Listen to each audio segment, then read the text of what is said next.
what like in a certain sense, what you do with CELDAF is basically what was done passing the anti-corporate personhood like ordinance. In other words, it's an illegal ordinance, but you run into more trouble with this one because people will actually take, like they'll just, you know, they'll just basically see it's symbolic and no corporation is going to come after you for passing like an anti-corporate personhood ordinance. But if you pass a CELDAF ordinance, you know, and they really want to drill, the gas companies will take this to court. And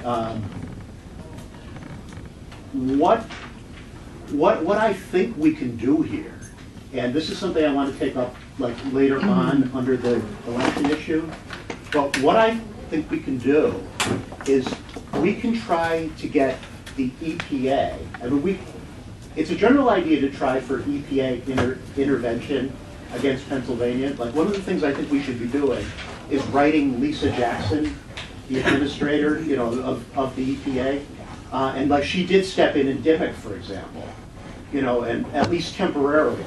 They backed off on it. They delivered, you know, they delivered water temporarily to the Dimock people. I think they still might be delivering, just no, they're not at all. Okay, yeah, I wasn't absolutely sure on that one, but.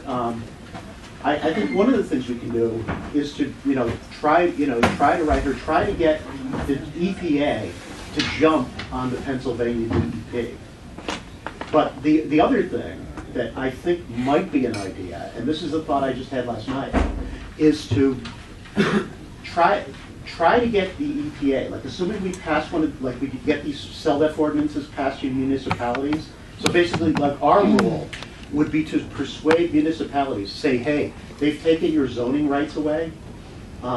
So what else do you have but to pass one of these ban ordinances and they can take you to court?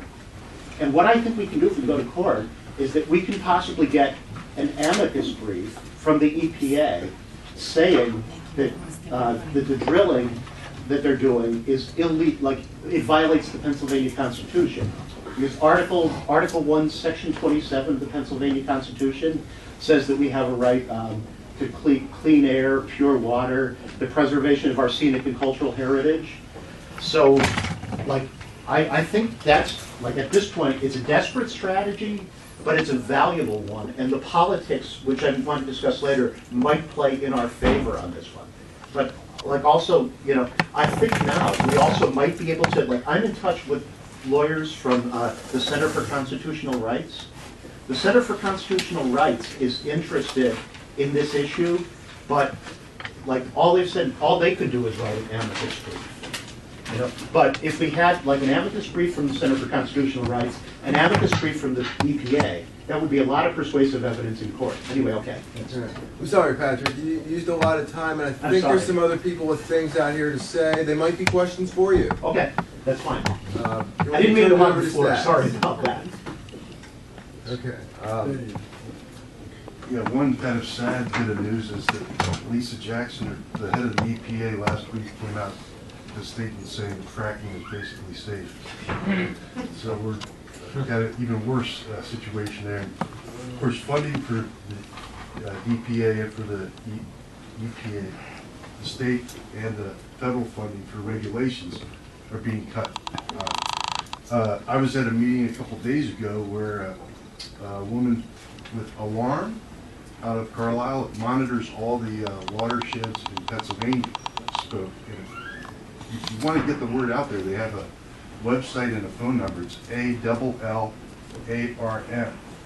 and it's 717-245-1565.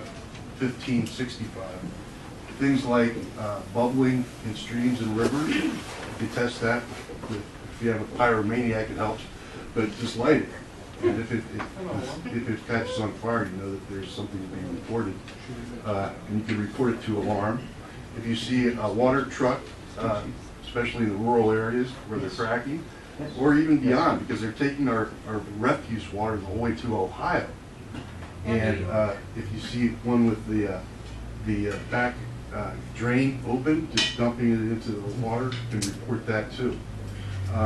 But one big bit of news is that up to February 27th, they are taking comments online as to whether they can continue to withdraw water from the Susquehanna. Unlimited withdrawals for fracking. February 29th. Well, I believe the I saw 27th. the 27th, okay, February 27th. on the that's it. EPA site. The SRDC, That's, yeah, the Susquehanna River Basin Commission. and their decision, they're asking people to be present for their decision at the Capitol, if you can, is March 15th at 8:30 in the morning, room 1. And we'd like as many people to be there as possible. Of course, fracking, in a nutshell, takes a lot of water out of circulation and just leaves it in the ground, poisoned with lots of chemicals, stuff that comes up. We don't know where it's being dumped. And it also contributes to global warming with the methane. I just have a point of information. A website, gdac.org. It's the Gas Drilling Awareness Coalition. Can you say that more loudly? The gdac.org, it's the Gas Drilling Awareness Coalition. It's kind of out of the Wilkes-Barre area, Scranton area. They have a really well-organized group, and they have lots and lots of information, and they always have benefits, direct actions, Okay. and all kinds of things. I had Michael on stacks, and then time is done, unless you had somebody else. Just one thing you can do if there's something coming near your house, you can go out and like look for an endangered species near the well pad to get it shut down. Like a turtle. Newts. Can I make one quick? Sir, you have a point of process? Yeah, just for background for anybody, the movie Gasland is worth seeing. On March 14th. You have a point of information? Yeah, a brief one there.